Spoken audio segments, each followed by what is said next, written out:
What's going on, family? This is Scrapbook Boxing, Museum of the Forgotten Fisticuffs series. I want to take a look at a pretty good welterweight champion by the name of Pete Latzos. Now, Pete Latzos was out of Scranton, Pennsylvania. Let's take a look at his career. Now, Pete Latzos was born on August 1st, 1902 in Coleraine, Pennsylvania. He stood 5 foot 8 inches and started his boxing career in 1919 under the ring name of Young Clancy.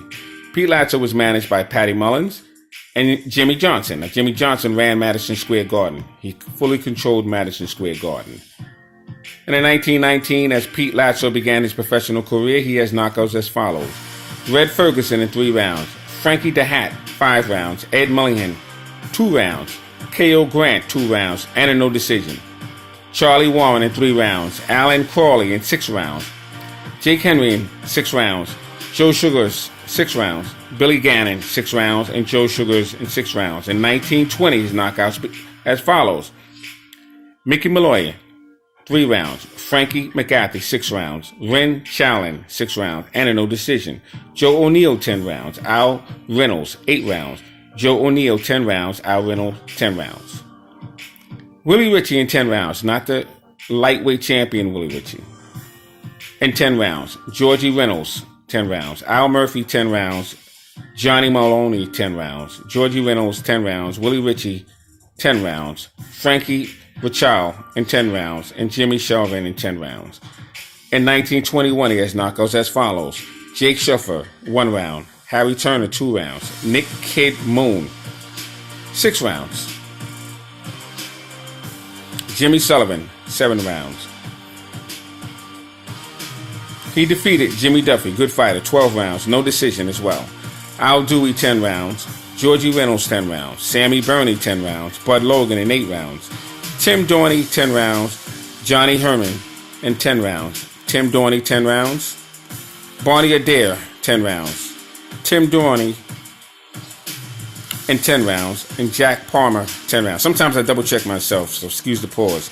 In 1922, he began a year off, facing Frankie Chanel on January 26, and he would receive a 10-round victory. February 3rd, he would face Jack Palmer in New York and receive an 8-round victory. March 7th, Al Norton, Scranton, Pennsylvania, no decision in 10 rounds. April 1st, Jack Palmer, Hazleton, no decision in 10 rounds. April 1st, Jack Palmer. Let me go back. March 7th, Al Norton, Scranton, Pennsylvania, no decision in 10 rounds. April 1st, he would face Jack Palmer, Hazleton, and no decision in 10 rounds. I'm going to double check myself. April 6th, Al Brown, Scranton, Pennsylvania, no decision in 10 rounds. May 19th, Dave Shade, no decision in 10 rounds. June 8th, Eddie Chauvin, Scranton, Pennsylvania, no decision in 10 rounds. I'm just going to go down the line. Paul Doy, Frankie Squirrel, Eddie Shelvin, Georgie Ward, Tim Droney, Sailor Friedman, Billy Wells, Frankie Chanel. Now, he lost to Frankie Chanel in 12 rounds on December 26th. The rest were no decisions. 1923, January 16th, Georgie Ward, Newark, New Jersey. He would receive a 12-round no decision. February 6th, Paul Doyle, Boston. He would lose to him in 10 rounds. February 10th, Johnny Nichols. In New York, he would receive a 12-round victory. On March 22nd, he would face Mickey Walker, Newark, New Jersey. No decision in 12 rounds. Mickey Walker was from Elizabeth, New Jersey. He would become middleweight champion, and he would defeat Pete Latzos for the welterweight championship. He would become middleweight champion when he defeated Tiger Flowers. Let's see, March 29th, Georgie Ward, Newark, New Jersey, no decision in 12 rounds. April 12th, Jimmy Jones, Youngstown, Ohio, no decision in 12 rounds. June 5th, George Young Earn, Scranton, Pennsylvania, he would knock him out in 6 rounds. June 13th, KO Phil Kaplan, New York, he would receive a 12-round draw. July 4th, Frankie Squirrel, Scranton, Pennsylvania, he would receive a 10-round no decision. July 17th, Wally Hickle, Scranton, Pennsylvania. He would receive a second-round KO over Wally Hickel. Good victory. 1924, January 10th. He would begin the year off facing Georgie Ward in Boston and defeat him in 10 rounds. January 14th, Frankie Schuell, Scranton, Pennsylvania. He would lose to him in 10 rounds. February 25th, Billy Wells, Boston. He would lose to him in 10 rounds. March 4th, Georgie Ward, Scranton, Pennsylvania. He would defeat him in 10 rounds. April 24th, Harry Golfon, Scranton, Pennsylvania. He would defeat him in 10 rounds. May 19th, Dave Shade. He would defeat, well, actually, it would be a 10-round draw. June 27th, KO Phil Kaplan, very good fighter, Scranton, Pennsylvania. He would defeat him in 12 rounds. And he would have about four more fights, no losses. He would get a couple of victories and a knockout. And then we get a no decision, 12 rounds, on September 8th facing Willie Harmon. In 1925, January 1st, Pasty Halley, Scranton, Pennsylvania. He would knock him out in 2 rounds. January 19th, Eddie Burnbrook, Scranton, Pennsylvania. He would knock him out in 2 rounds. January 28th, Billy Wells, Oakland, California.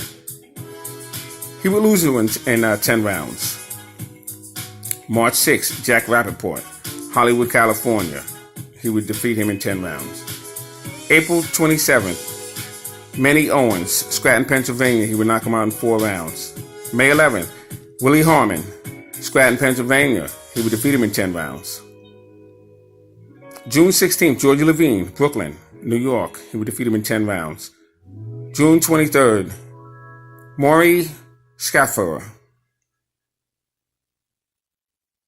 He would actually be knocked out in 3 rounds facing him. September 14th, Italian Joe Gans, Scranton, Pennsylvania. He would defeat him in 10 rounds. October 12th, Bobby Barrett, Scranton, Pennsylvania. He would defeat him in 10 rounds. December 21st, Billy Wells, Newark, New Jersey. He would receive a 12-round no decision. 1926, January 4th, Italian Joe Gans, Brooklyn, New York. He would defeat him in 10 rounds. January 25th, Joe Garlow, Scranton, Pennsylvania. He would knock him out in 1 round. Now, Joe Carlo was a pretty good fighter. February 12th, Maury Scaffer, Philadelphia, Pennsylvania. He would defeat him in 10 rounds. March 22nd, Georgie Russell. He would knock him out in 9 rounds. On May 20th, 1926, he would face Mickey Walker in Scranton, Pennsylvania, and he would defeat Mickey Walker and win the World Welterweight Championship. So in 1926, on May 20th, Pete Latzos would become welterweight champion of the world by defeating Mickey Walker. Great victory. June 29th, he would face Willie Harmon in Newark, New Jersey, and knock him out in 5 rounds. That would be a title defense. July 9th, George Levine, New York City. He went on a foul in 4 rounds. That's a title defense. July 16th, Sid Nelson. He would knock him out in 4 rounds.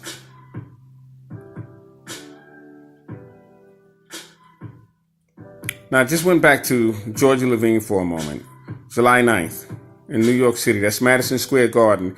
He went on a foul in 4 rounds. Now remember, I told you that Jimmy Johnston controlled Madison Square Garden. He was a manager of Pete Latzos. Let's keep that in mind on a couple of occasions. 1929, January 14th, Sergeant Sammy Baker, very good fighter. He would defeat him in 10 rounds. January 24th, Jimmy Jones, Pittsburgh, Pennsylvania, defeat him in 10 rounds. February 18th, Billy Peltz, Oklahoma City. He would defeat him in 10 rounds. Clyde Hall, I just want to go through this. June 3rd, Joe Dundee, New York. He would lose to him in 15 rounds. August 23rd, Allentown, Joe Gans, very good fighter. He would win on a foul in 8 rounds. I want to show you Joe Dundee. I'll get back to Joe Dundee in a minute. On August 30th, Jack McVeigh, Cleveland, Ohio, 12-round draw. Now, I showed you Jack McVeigh, outstanding African-American fighter. He was just dynamite. Punches in both hands, came forward. He was able to box. Beautiful fighter, Jack McVeigh. September 19th, Dick Evans. He would defeat him in 10 rounds. On September 30th, he would face Tiger Flowers and lose to him in 10 rounds. I did a profile on Tiger Flowers. Just type on Tiger Flowers, Scrapbook Boxing, Museum of the Forgotten Fisticuffs series, or just Scrapbook Boxing, and his profile should pop up. October 28th, Frankie Skull, Buffalo, New York. He would lose to him in 10 rounds. On November 21st, he would face Maxie Rosenblum, Philadelphia, Pennsylvania. He would lose to him in 10 rounds.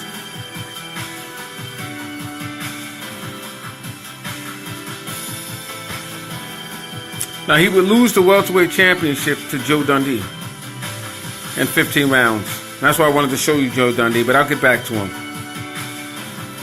Maxie Rosenblum, I did a profile on him, and you can find him on Scrapbook Boxing, Museum of the Forgotten Fisticuffs series. Just type in Maxie Rosenblum. He was a light heavyweight champion.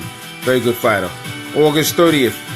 January 16th, Eddie Clark, Atlantic City, New Jersey. He would knock him out in 6 rounds.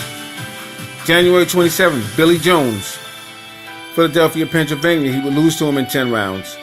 February 21st, Larry Johnson, New York City. He would defeat him in 10 rounds. May 27th, Jimmy Slattery, Boston.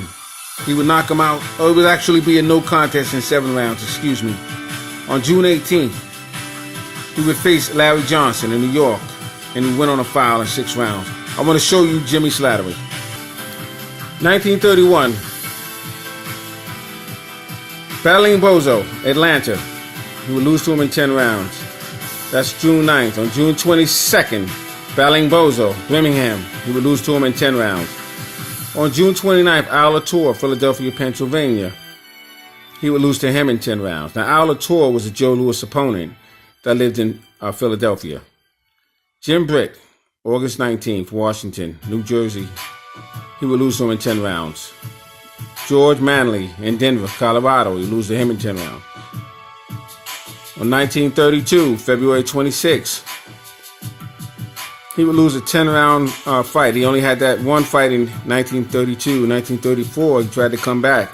January 18th, Harry Fuller, Scranton, Pennsylvania. He would lose to him in 10 rounds. April 27th, Billy Ketchel, Philadelphia, Pennsylvania. He would lose to him in 10 rounds. On June 5th, Teddy Uras, Pittsburgh, Pennsylvania. He would be stopped in 4 rounds. So his career went down in the second half of 1931. But he was a very good fighter, as you can see. Several knockouts. Fought some good champions. I'm not going to go ahead and place him in the Museum of Forgotten Fisticuffs series, but he is definitely honorably mentioned. But I want to salute Pete Latzos. Outstanding welterweight. Came at a time where you had some really, really good welterweights. I just wanted to share some recognition to Pete Latzos. Here you have Pete Latzos when he wins the welterweight championship from Mickey Walker. You have Mickey Walker on the right and Pete Latzos on the left.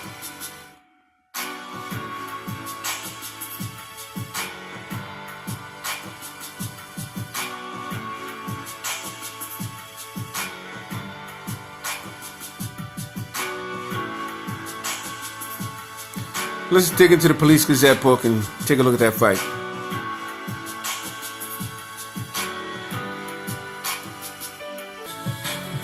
And here we have Pete Latzos on the left and Mickey Walker on the right. We're looking into the Police Gazette scrapbook.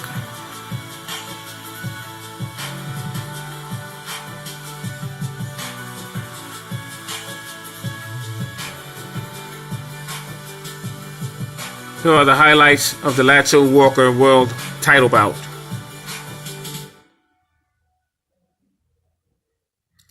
On the left, you had Pete and Mickey pose for the picture boys before the battle. That's this picture right here.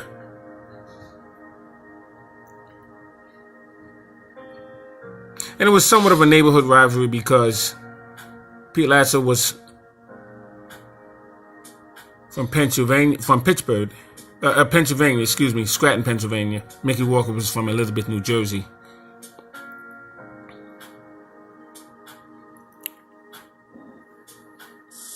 So I just wanted to go through that with you. Thanks for watching. This is Scrapbook Boxing, Museum of the Forgotten Fisticuffs series. I'm going to follow up on placing Pete Latzos in the Museum of Forgotten Fisticuffs series. I just wanted to share this fight with you because it is a lineal belt. And I want to try and share a lot of those type of fights with you. Once again, the Scrapbook Boxing. And I want to give a big salute to my brother, Reef The Watcher. Solid brother.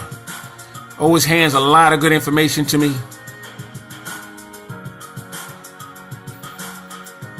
So I just definitely want you to look out for Reef The Watcher. Real solid brother.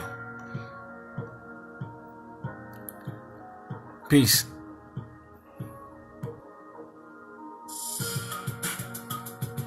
I want to also give a shout out to Haplotype, another solid brother.